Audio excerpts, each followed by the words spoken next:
thank you very much indeed for coming along to this CAPI session. And it's my huge pleasure to introduce to you Dr. Hendrik Meyer-Ola, who is the head of Japanese Studies at the National University of Singapore. He is here as a candidate for the Jaroslavsky Chair, which is a chair we're appointing, which is shared between CAPI and the Gustafsson School of Business. So this is actually part of the process for that appointment. So huge welcome to Hendrik, and we're looking forward to hearing a lot more about mulling over Japan. Thank you very much. Over to you. Thank you very much for the introduction. First, I would like to thank the organizers of this talk for bringing me over here. It's a great opportunity for me also to present my research, which is still ongoing. So maybe I just say a few words about myself. What I'm presenting today is part of my current research project on shopping malls that I'm doing. I began most of it during 2008, during a year in Kyoto when I had a sabbatical. I was looking for a nice topic to walk around. And of course, and travel the country. And of course, shopping malls are a nice topic to do that, because at that time they were just coming up all over Japan. It was a pretty new development. But what I did during that research is I not only went to the shopping malls, but of course I also went to the neighboring towns, the towns where they were. So this project somewhat developed from a project on shopping malls to one that also covers the problems of the inner city areas and the retail structure of cities in general. And you will see that I'm sort of not only talking about shopping malls today. It's based on a long-term interest research that I have in retailing in Japan. And I'm especially interested in processes of retail innovation. It's an area that has not been covered all that much, but I think it's very valid. Though the processes that lead to retail innovation might be different than those that we have in manufacturing. Retail innovation is often much more incremental than the product innovations that we see from manufacturers. I'm also interested in the competition in the Japanese retail industry, processes of competition, what sort of parameters the companies compete, and of course also interested in processes of entrepreneurship. What I have been doing a lot of research on so far is basically the store format as the product basically that a retailer produces. And I think we need to know that this is not just the products that the retailer sells, this is a combination of the products, the experiments, and of course the service level that you experience when you go to a retail store. So when you go to a retail store, you not just only shop for your product, you shop for a lot more. Of course, this also applies to shopping malls.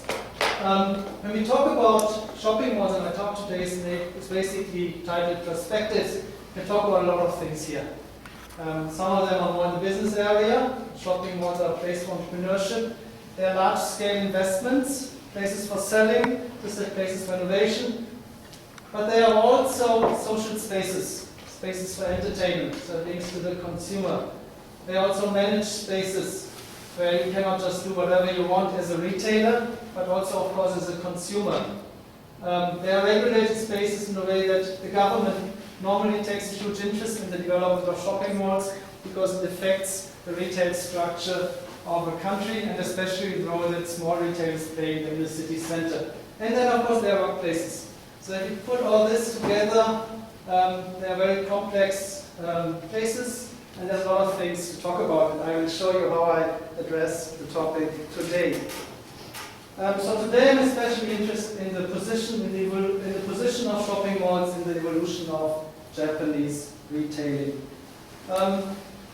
Shopping malls have assumed a major role in Japan as a place of consumption and marketing only from the middle of the 1990s onwards. If you compare that to the US, maybe also the Canadian experience, this is somewhat late. I think here shopping malls are already somewhat out of fashion again, but if you look at Asia, shopping malls is all that we see. There are various reasons why that is that way in Japan. Among them are, of course, regulation that made it very difficult to open large-scale shopping environments in Japan. Other reasons was that there was a dominating store format, the general merchandising store, somewhat like a self-service department store, maybe a bit mixed, Walmart mixed in. And that was so dominating that there wasn't much room for other retailers to develop, and there was no need really to develop shopping malls.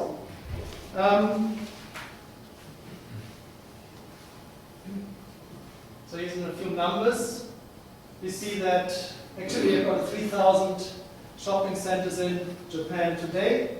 Number of tenants per shopping center is only 48, but this is different for those opened in the 1990s onwards. Those have often, the largest ones have up to 500 tenants. On average, I would say a big shopping mall opened in Japan these days is about 50,000 square meters of shop space and about 120 tenants, and one big general merchandising store. So we see that if you look at the opening years here, the number of larger establishments has increased quite substantially.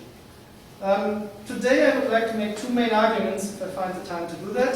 The first is on shopping malls and retail innovation. I shouldn't probably use the same abbreviation as for supermarkets here, this means shopping malls.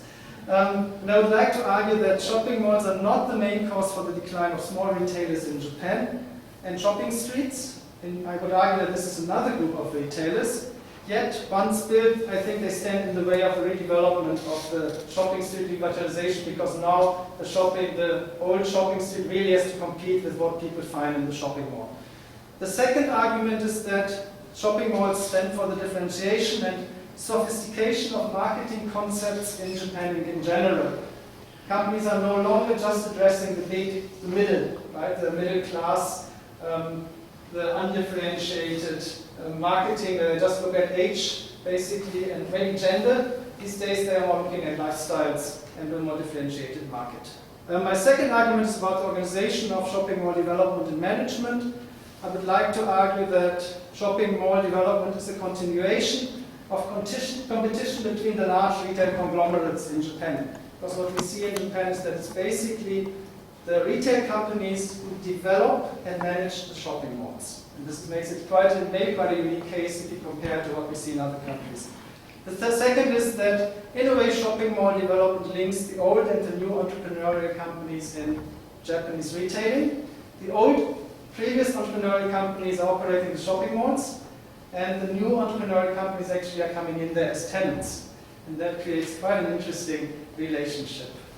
If I have time, I will also mull a bit about Japan, go from the malling to the mulling, and see how shopping malls actually are maybe symbolic for some of the things that we see in Japan today in other areas, like in the employment sector and so on. Okay, malls and the evolution of Japanese retail.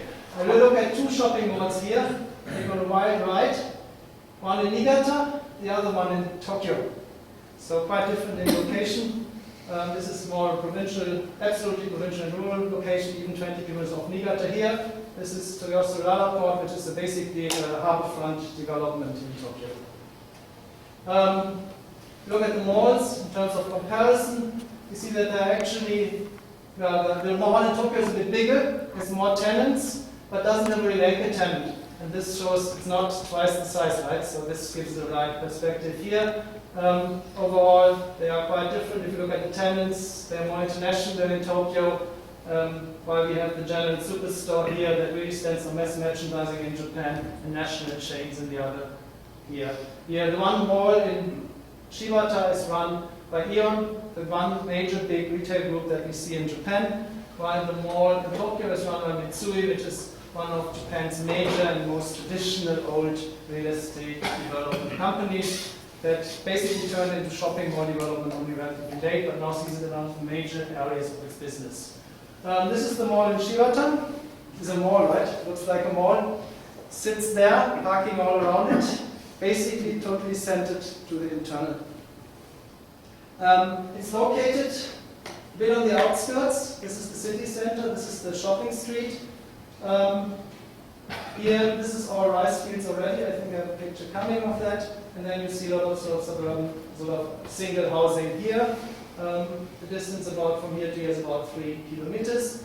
Here you have another area with a lot of category killers, and discounters. And this actually developed well before the shopping mall was opened in 2005. And this is one of my arguments today. So this is the view of the rice fields. It really sits in the countryside. Inside the mall, it looks like a shopping mall, right? It's 2 stories, which most shopping malls in Japan have. Some even go to 3 or 4 stories. This is basically because of space constraints, so they came up with the business model where the mall comes from. It's quite nicely decorated. It's got some carpeting. It's got seating areas. So basically, it's a good place also for people to hang out. One side of the mall, about 15,000 square meters of the mall, are being occupied by a general merchandising store. This is the second floor of it, a self-service department store. I think if you put it into ranking of retail establishment, it sits somewhere atop Walmart. So it's not a Walmart, it's not a discount format. It sits somewhere on top there, maybe between a Walmart and a department store. Tenant stores, in terms of decoration, what they do really is they bring Tokyo and they bring the national to Shibata. Previously, you wouldn't have had tenant sort of specialty stores of that quality in a city like Shibata. There's a food court, which is basically used, has become a major main meeting space for young housewives with their children in the morning. In the afternoon, you see a lot of students hanging out there, often still wearing their school uniforms, and then we've got some entertainment here. The mall actually is not doing all that great, not as good as the Aeon malls in other places. Even on a vacation, I visited the mall basically on every day of the week. I spent about 10-15 days, in about 2 weeks about in Shibata. So I visited about every sort of day of the week. And overall it was never really crowded, even on a holiday it wasn't all that crowded. You see some tenants in the mall that you might not see in other malls of Aeon Group that are of sort of substandard quality, some outlet stores, for example, that normally would not be housed in an Aeon mall. Basically what has happened is that there's a lot of other malls in the area where people would go to, and of course they could also go to Niigata. And then I would argue that much of the constant demand that people have is actually not going towards the mall, but towards a lot of home centers, the discounters, and the outlet stores that we see on the outside of this. So we see the shopping street here. It's arcaded. It runs about 1.5 kilometers, quite long from the station all the way basically into town. I counted the stores there. There's about, just under the roofed part of the shopping street these days, there are about 400 shops, out of which about 140 are empty. So we see a high degree of vacancy here. Basically, they call it, in Japan, they call it, there's the Shotengai, which is the shopping street, and then there's the Shutter-gai, the Shutter-dori. So this is the shutter there, right? So the shutters are down. And many shops actually that we see in this street have the shutters down. You see it here all the way in certain areas. It's a bit like a contagious disease. Once it happens somewhere, no one wants to open a shop next to it, and there's a lot of choice of other shops, so then it sort of spreads to the shopping street. So it's pretty dramatic. You basically rarely see any people walking the shopping street these days. This is a bookstore, long history, founded in 1897. You also see that maybe for the last 40, 50, or maybe since then, they haven't really upgraded the way they present the books here. So it really is just they continue to run their business as they've always been running their business. I asked the owner what they think about the big suburban bookstores, and they said, what bookstores? Well, obviously, they've never really been there. They don't really care about what sort of competition that brings to them, how they present books there. So they just think they have a right to run their businesses the way they always run their businesses. I went to a coffee shop and asked the owner what he thinks of Starbucks, and he said, but I've never been there. So you also see they run the coffee shop the way they always ran the coffee shop, and they have no real interest in the way what the competition does, and they don't really want to change the way they're doing their business. This is the former department store, closed down about 15 years ago. Still standing there, has become a karaoke establishment these days, but you'll see it's really run down, right? So there's a lot of reasons for the shopping street decline. And basically what I want to say here, is that the mall is only one reason. There's a lot of other reasons. The passivity of the shop owners, motorization is a very big issue in Japan. If you go to those cities, we think in Shibata, if car ownership on 1,000 inhabitants is about 760. So everyone is able to drive a car and is driving. And that makes it a bit difficult to go to the street here. You see the active large store operators and not only the shopping mall. Policymakers have a lack of city planning. Go back to that map mentally. We see that they build bypasses around the city, which are basically seen to channel traffic, but they are not planned to be a location for retailers. Yet, the city maps the areas as in terms of planning around basically the outskirts around as shopping districts, or as basically for shopping. So they shouldn't probably have done that if they wanted to protect the inner city. Of course, there were a lot of interest in the city to do that. All the landowners along the bypass, of course, had an interest in doing that, but this really hurt the inner city quite a bit.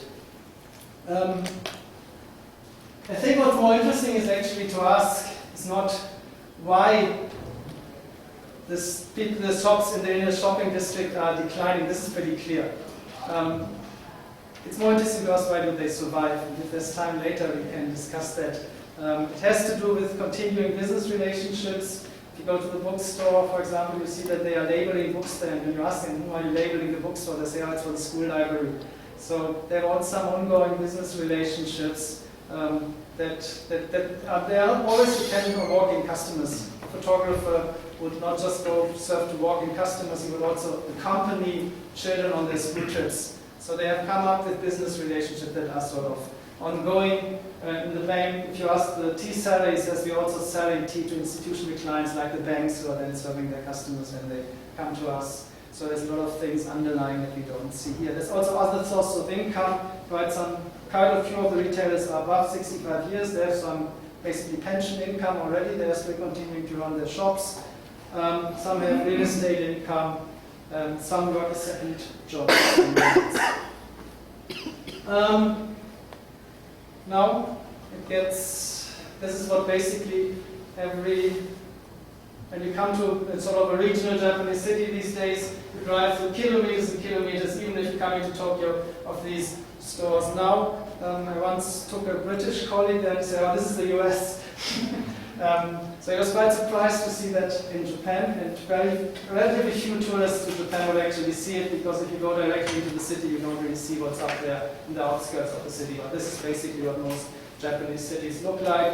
On the Sunday, Saturday, you would have a long traffic jam on that street because everyone goes shopping. What you see here is a big bookstore. This is the competition in the back.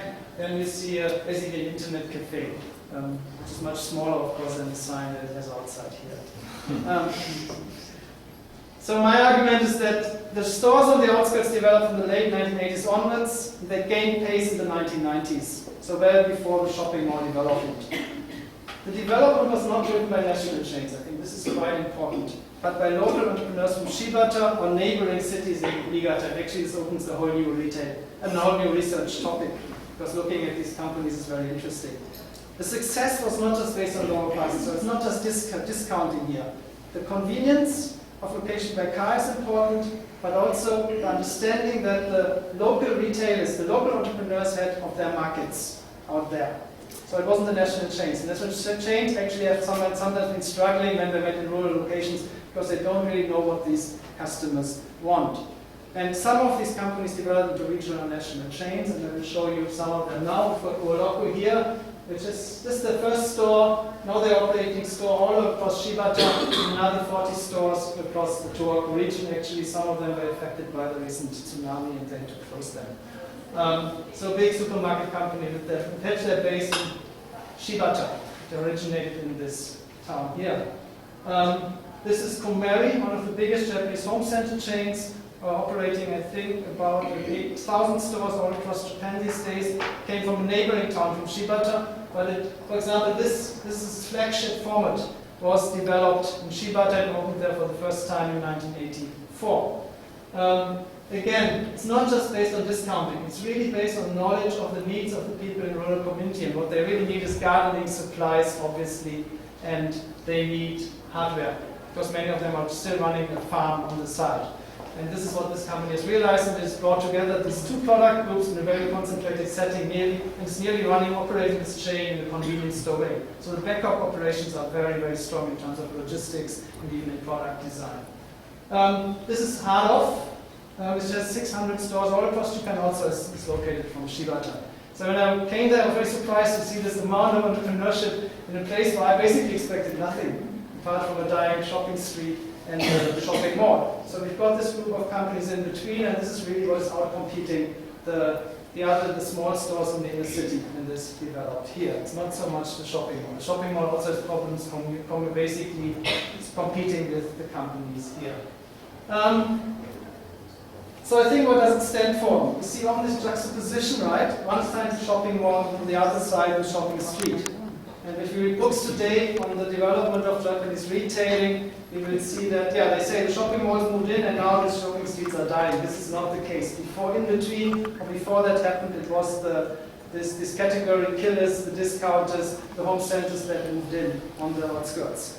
The shopping streets is a long-term problem. If you look at I was very surprised. I went to the American Library. I saw a whole shelf of development plans on retail shopping streets. They were all from the 70s. So in the 70s, the Japanese government actually commissioned a big study of every shopping street in Japan, and they've got 200, 300 pages on each of these shopping streets on what the situation was like and what needed to be done to redevelop them. Many of the plans came never into being, but some of the plans were actually realized. I think there's a misunderstanding of large store retailing. Often it says it's just discounting, but it's not. It's actually, in terms of the quality of assortments, in terms of the backup operations, actually goes far beyond what the companies are doing here. And then we see these entrepreneurial companies. If you look at the mall in this city here, it aggravates the problems. It didn't cause the problems. But I think what's much more important is any revitalization effort is now much more difficult. The market is shrinking in the city. The population over the last 5 years has decreased by 3,000 people. The average age of people now stands at 45, probably in 5 years' time at 50. So it's really aging dramatically. So the market is shrinking. At the same time, a lot of the retail space was created. So it has to come from somewhere. And so it's very difficult at this stage now to revitalize the shopping street. Now let's go to Tokyo. You see a lot of new shopping malls in Tokyo being built over the last 10 years. Here's a list of some of them. This is not even complete. So a huge amount of new retail space in shopping malls has been created. This is the Marunouchi buildings, which was a pretty drab office district before. It was shiny and then was somewhat run down. And it's now basically being redeveloped into an office, no, it wasn't office district, into an office and shopping district. So shopping is being brought into office districts in Tokyo in quite an aggressive manner. You see Roppongi Hills here, which really stands for the most exclusive shopping in Tokyo for the new entrepreneurs. Came a bit into disrepute because the Lehman Brothers had their offices here, and they stood for everything that the Japanese thought was wrong. With even showing off your riches, so if you go there these days today, you can still see people driving their Ferraris around the block. And this is not something that the Japanese have traditionally done. This is Midtown. Supposedly the real wealthy are supposed to go here, the urban flaneur. This is Toyosu Mall I'm talking about. This is a mall a bit on the outskirts of Tokyo, in one of the harborfront areas, where the low class, low income people are living. It's basically structured for this. So what I'm arguing is that all these malls here are quite finely, they are huge projects, but they're quite finely differentiated and segmented in their approach. And this is quite interesting because we didn't have that in Tokyo so far. So these are the malls. Now let's take a look at this mall here. We see that it's built in a harborfront location. This was the former shipping wharf. And now it's being redeveloped by Mitsui. It has been redeveloped by Mitsui together with the owner of this land here. This is quite a common pattern in Japan, that the companies who previously had their manufacturing plants, production plants, they are now redeveloping them into shopping malls. The whole hollowing out of Japan is happening relatively late, and you see quite a lot of quite good sites in Tokyo still becoming available because the manufacturers are relocating their plants at the moment. So there's quite a bit of more room for development. If you, for example, go along the Tokyo River, we still see that Lion and Kao and some of the large cosmetics producers still have their plants relatively in this close location in the city. So there's more to happen in the future. Well, you see at the mall is a bit more upper class here. We've got wood paneling down here, carpeting. The shops are of a higher quality. You see that it caters to the leisure needs of people. You have events being organized outside. Dog owners. Dog is a big dog boom and pet boom in Japan at the moment, and everyone tries to cater to that. So you see some pet cafes and other things that were around in Tokyo before. You see a very international portfolio of tenants here. Much more international than in the other mall. The mall really wants to, this is Surabaya, it's an Indonesian restaurant, and even the Japanese restaurant here, the sushi restaurant, is very finely themed. So it looks like a fish shop in Tsukiji, maybe more original than the original one these days. So quite a bit of effort put into the shop here. You see Tokyo's Footprint Museum, and the whole thing is integrated development. So it's not just a tourist destination or sort of a leisure destination for the weekend. Actually, a lot of it is for the people who live directly in the neighborhood. And this belongs to the development here. This is 2 housing blocks, apartment blocks, and it has an underground tunnel to the mall. So there's a lot of other similar developments in the back of this area. So it's really carrying to upper middle class workers in these high-tech companies that they want to have housed in this area. Here the mall plays a big plan in this role to redevelop this area, which used to be a lot of lower income, more industrial areas, now being developed into an upper middle class area, and the mall is very finely tuned to the needs, supposed needs of these people. So again, very fine segmentations of the market, and that's what I would like to argue here. It's a clear market segmentation. It's very closely linked with the neighborhood. It's a careful selection of tenants, and we see a high homogeneity of tenants in terms of appearance and service levels, and this is very much due to the activities of the developer, who puts a lot of effort on training staff, membership scheme, and also offering culture and entertainment. So you could argue that people can buy a whole lifestyle here in this mall. And not just the housing, the workplaces, and everything is together in this mall. And I think this is representative for mall development in metropolitan areas these days. I have a few blog entries here. Shouldn't, of course, not representative, but it shows actually that people very clearly, investors very clearly understand whom this mall is targeting. And this makes it quite interesting. So it's very clear to visitors that this might be not a place for them, and to whom this place is supposed to cater. Also that not everyone might be able to have a lifestyle like this here. Now, we still have some who say that a shopping mall is essentially a real estate project. And this is what the quote says here. You just bring the tenants in, right? And then they will pay the rent. But I would argue that if we look at the mall in Shibata, but also the mall here, it's different. This is basically a scheme put up by Howard, who has been looking at the management of shopping centers, and she argues that there's 2 big approaches. One is a property-led approach, and this is, I think, what the citation just right now said. You open the mall, and then you just try to maximize rent, you bring in whoever pays you the most. The other one is more customer-led. You have a vision of what the mall stands for, and then based on that, or based on your research that you have done, you develop what the customers in that area want. And this is what they have been doing. I would argue this is a real estate-based approach, a retail-based approach. So they're really following retail principles here in running the whole mall. They're running the mall in a homogeneous, holistic way. They see it, look at it as one big retail store in that sense. And this is what I think the Japanese have basically perfected quite well here. Now, a few words on the organization of the mall industry, I think.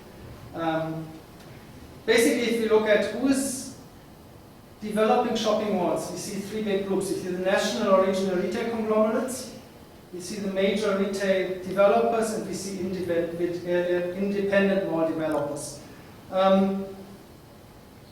I I really only want to talk about the national and retail conglomerates here, because they are the ones that make, I think, mall development in Japan quite special, because what we see is that the retailers have been developing the malls. It hasn't been independent real estate developers.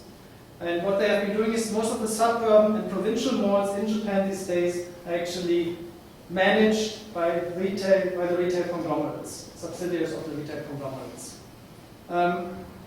They use their anchor tenants are basically the general merchandising stores from their own conglomerate.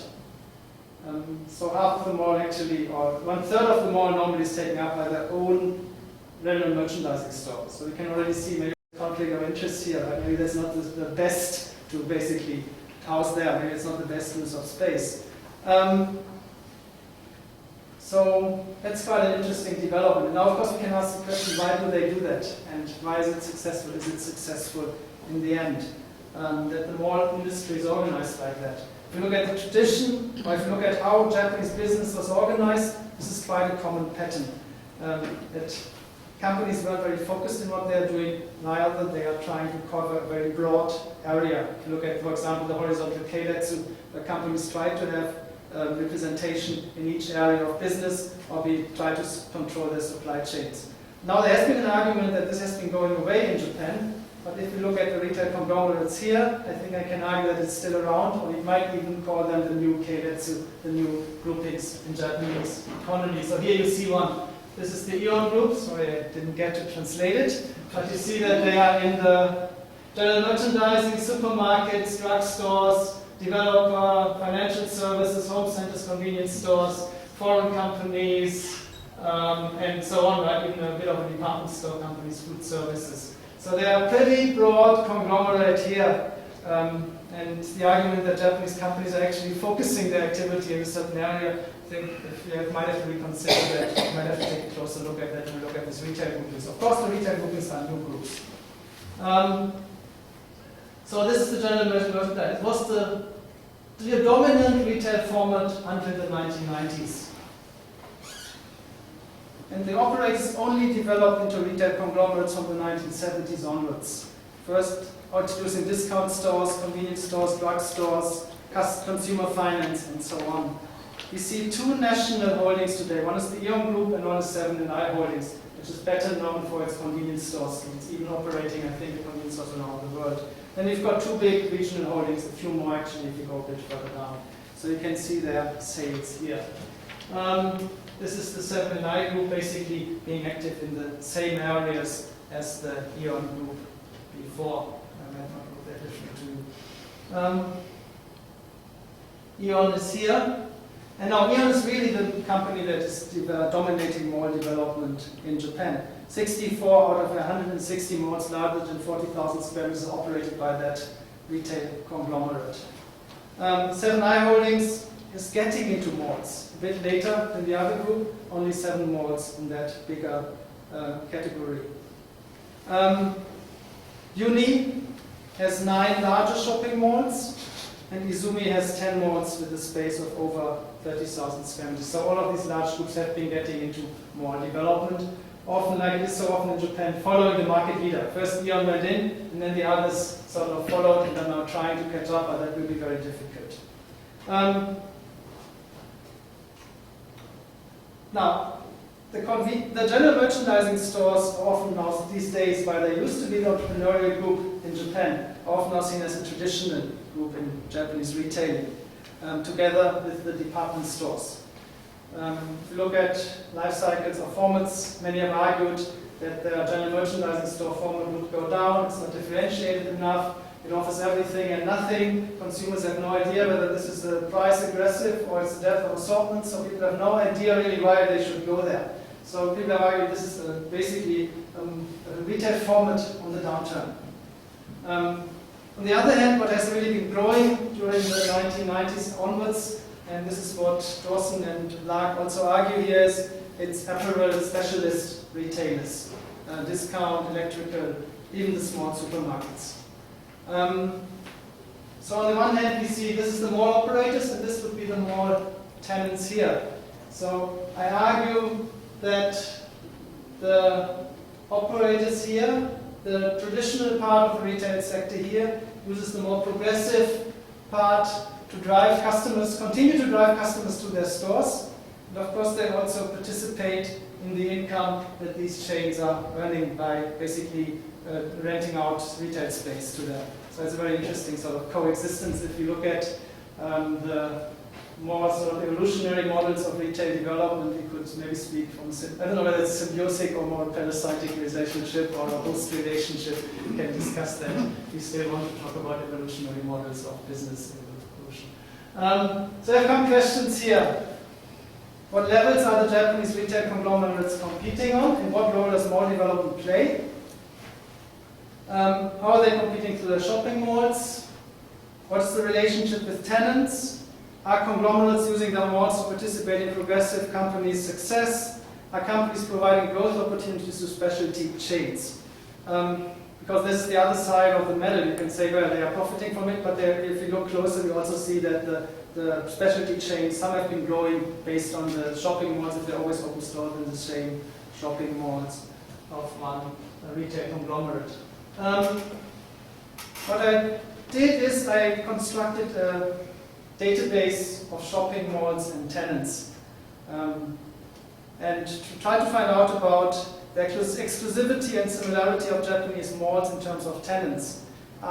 Is Aeon using its position to maybe create a larger degree of similarity in its shopping malls? And is it basically, it does have a stronger position with tenants than the other mall developers? And how do the strong specialty tenants react to this? Do they open every mall? Don't they open these malls at all? And how do the weaker chains react? So there's some propositions here that malls of the same owner share higher levels of similarity. I would say malls in the same region by one operator share higher degrees of similarity. Of course, there's much more down there that we need to discuss how I arrived at those propositions. I think stronger tenants will have less exclusive relationship with certain mall developers. And then I'd say that malls developed more recently will share higher similarity than those developed earlier. I say that basically the development of chains has arrived at a certain stable level here. And then by the time that the companies have developed further, they will develop more sort of stronger relationship with certain tenant chains.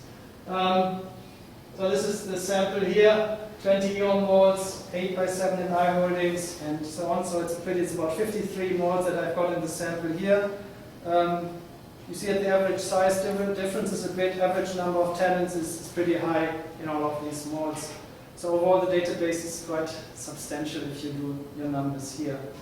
Some of the results here, you see indeed that Aeon has developed quite a high level of similarity in its malls. This is the number of tenants that one mall shares with another.